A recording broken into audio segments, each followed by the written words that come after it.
Anda kembali di Kompas Petang, Saudara. DPR telah menerima surat Presiden Jokowi berisi nama calon Panglima TNI pengganti Laksamana Yudo Margono.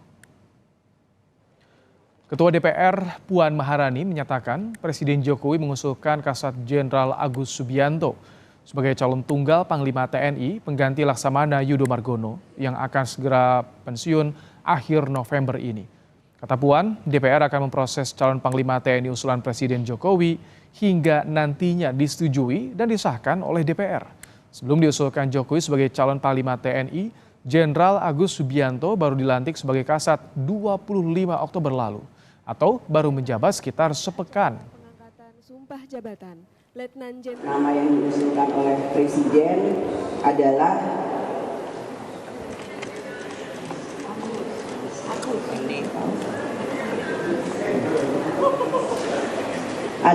Jenderal TNI Agus Subianto SE MSI yang saat ini menjabat sebagai Kepala Staf Angkatan Darat. Karenanya sesuai dengan mekanisme yang ada, DPR akan memulai proses dari mekanisme DPR untuk bisa menindaklanjuti surat usulan pengganti calon Panglima TNI tersebut.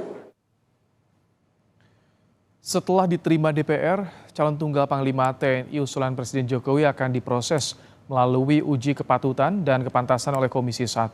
Dari Komisi 1, Panglima TNI terpilih kemudian akan disahkan di rapat paripurna DPR.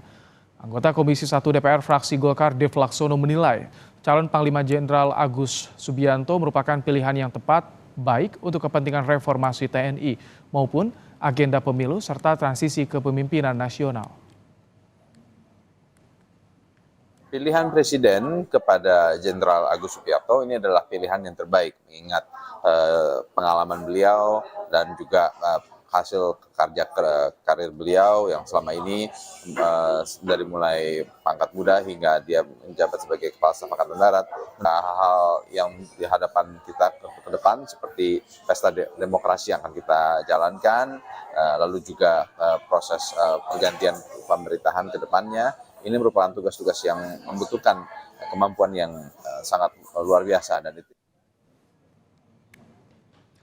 Jenderal Agus Subianto merupakan lulusan Akademi Militer Angkatan 91. Dalam sejumlah karir tugas, Agus Subianto memiliki rekam jejak beberapa kali berada di sekitar lingkaran Jokowi.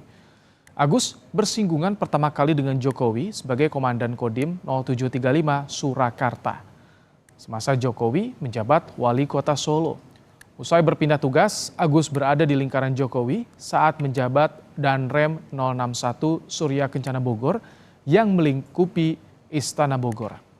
Agus Subianto kembali masuk ring dekat Jokowi setelah dilantik menjadi Komandan Pas Pampres di tahun 2021. Sejak itu, karir Agus Subianto terus menanjak, di antaranya menjadi Pangdam 3 Siliwangi, Wakil Kasat, dan kemudian menjadi orang nomor satu di Angkatan Darat usai dilantik Jokowi 25 Oktober lalu.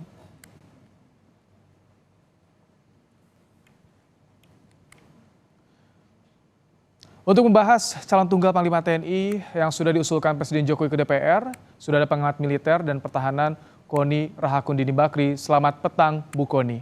Selamat petang. Bu Koni, baru sepekan menjabat sebagai Kasat langsung diusulkan jadi Panglima TNI. Bagaimana tanggapan Anda, Bu Koni? Tanggapan saya sih sebenarnya berarti rumors yang saya dengar jauh-jauh hari ya, sudah sekitar 2 minggu lalu itu sudah clear bahwa Pak Agus tuh akan diangkat kemudian akan dipercepat menjadi Panglima TNI gitu. Tapi kita coba lihat ada 5 fakta di sini. Pertama, Pak Yudo itu masih waktunya sebulan lagi, ya kan, untuk pensiun. Apa yang membuat dipercepat pergantian ini buat saya menjadi question mark. Kedua, Panglima Yudo itu sedang dalam tahap akhir bersama Menhan menyusun pembangunan blueprint, strategi dan doktrin pertahanan Nusantara, poros maritim dunia, which is sampai dengan pembangunan TNI dan lain-lain postur sampai 2045. Jadi ini membangun sebuah maritime integrated forces, dan itu juga sudah di Sesko TNI kan dengan Dikret 51 kemarin, hasil akhirnya itu, ya kan? Itu salah satu legacy yang sedang dibuat oleh Panglima Yudo. Okay. Nah, sementara Jenderal Agus sendiri kan baru semingguan ya menjabat Kepala Staf Angkatan Darat. Maka ini menjadi pertanyaan karena begini, baru saja kita dikejutkan oleh putusan MK yang bermasalah secara etika, ya kan? Nah, indikasi kuat nepotisme sedang kita bahas nih di tengah masyarakat sekarang masih menguat itu. Jadi sekarang pertanyaannya, bolehkah kita khawatir gitu bahwa pergantian panglima ini ada berhubungan ke sana gitu? Apa banyak masyarakat jadi bertanya-tanya ada apa ya kok secepat ini, kenapa diperlukan gitu loh. Jadi itu menjadi pertanyaan sebenarnya. Apakah dasar lingkaran Jokowi ini yang jadi pertimbangan utama dipilihnya Jenderal Agus Subianto? Bu Kony? Kalau saya tuh melihat begini ya, sejak Pak Luhut itu sakit, kelihatannya Pak Jokowi apalagi sedang cawe-cawe kalau saya boleh sebut istilah beliau ya, sedang cawe-cawe untuk putranya masuk jadi cawapres. Jadi menurut saya sangat dikhawatirkan sebenarnya apakah ini merupakan cara beliau karena Pak penjaganya selama ini yaitu Pak Luhut nggak ada, kemudian dia mau sama semua orang dekatnya. Salah satunya dia tidak ganti Kapolri, contoh. Panglima cepat diganti tapi Kapolri enggak, karena semua orang tahu pasti kita terbelakangnya kan sangat dekat gitu kan. Nah sekarang mengangkat calon panglima yang baru 1 minggu gitu dan hanya calon tunggal. Setahu saya barusan kemarin bicara dengan salah satu dewan, kalau nggak salah calon tunggal nih. Jadinya artinya de facto ini harus Pak Agus gitu kan. Nah, dan kenapa mesti secepat ini? Apakah ini untuk merupakan dari pengamanan politik salah satu kontestan atau apa, kita boleh bertanya gitu loh. Karena tadi kenapa ada percepatan? Coba kalau ditunggu saja Pak Yudo tinggal 1 bulan lagi, mungkin pertanyaan ini nggak akan muncul karena memang Pak Yudo harus diganti kan. Bukannya kan memang 1 bulan juga perlu waktu di DPR nih sekitar 20 harian, Bu Kony?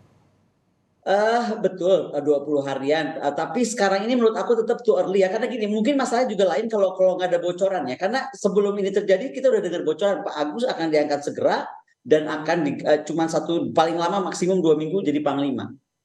Oke, Gitu. Bu Kony, jadi catatan Anda dengan adanya penunjukan ini apa yang dikhawatirkan dampaknya itu apa, Bu Kony? Begini, saya selalu percaya kepada TNI, sangat percaya kepada TNI, ya kan? Karena mereka itu tentara profesional, mereka itu memang lahir dari rakyat untuk rakyat. Tetapi sekali lagi, karena kita masih terkejut-kejut dengan kasus MK yang belum selesai, menjadikan pertanyaan 16 guru besar tentang legalitas dan legal aspeknya bagaimana. Contohnya ada berdampak kepada KPU yang kemudian dituntut sebanyak 70-an triliun. Ini kan boleh juga kita bertanya-tanya, aduh jangan sampai nih ya, kenapa yang dicari orang dekatnya, kemudian bolehkah rakyat bertanya apakah TNI juga akan atau TNI AD akan di-MK-kan. Nah semoga ini tidak. Tapi pertanyaan itu langsung karena saya ngurusin pertahanan, banyak sekali yang bertanya seperti itu kepada saya. Nah ini yang mesti kita yakinkan bahwa TNI harus netral, tidak mendukung paslon siapapun atau mendukung cawapres siapapun khusus gitu. Tapi memang harus betul-betul adil dan merata untuk semua calon presiden dan calon wakil presiden. Bagaimana untuk meyakinkan itu jika Anda termasuk yang mengamati juga merasa ini khawatir nih, ada yang tidak beres atau ada politisasi dalam penentuan jabatan politis ini, Bu Kony?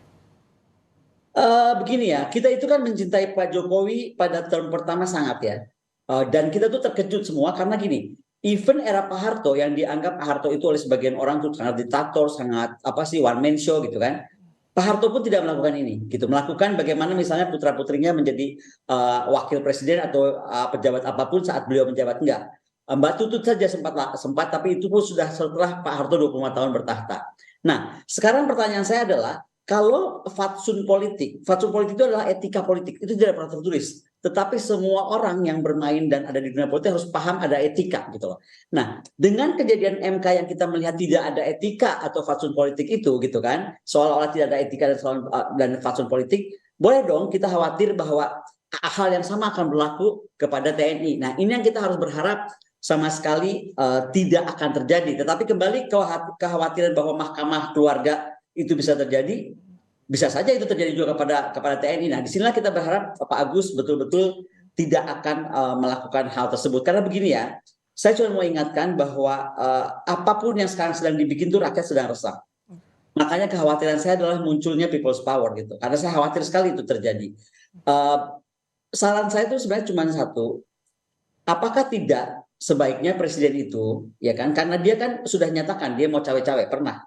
Tidak, dia cuti saja dari jabatan presiden. Pertama cuti dari jabatan presiden, kedua jauh-jauh dari Jakarta. Supaya satu, cawapresnya juga aman, yang sekarang sedang diributkan karena cara dia menjadi cawapres itu menjadi masalah. Yang kedua juga, tidak ada cawe-cawe yang terlalu jauh bisa dilakukan, baik kepada TNI, baik kepada Polri, bukan cuma TNI ya, ada Polri juga. Jadi itu yang kita mesti yakinkan. Apakah presiden harus di IKN? Udah diam aja di sana lah sampai Baik. beres tuh IKN. Gitu. Baik, kami tangkap. Terima kasih Bu Koni untuk pandangannya dalam program Kompas Petang sore hari ini. Koni Rahakundin Bakri, pengamat militer dan pertahanan. Terima kasih.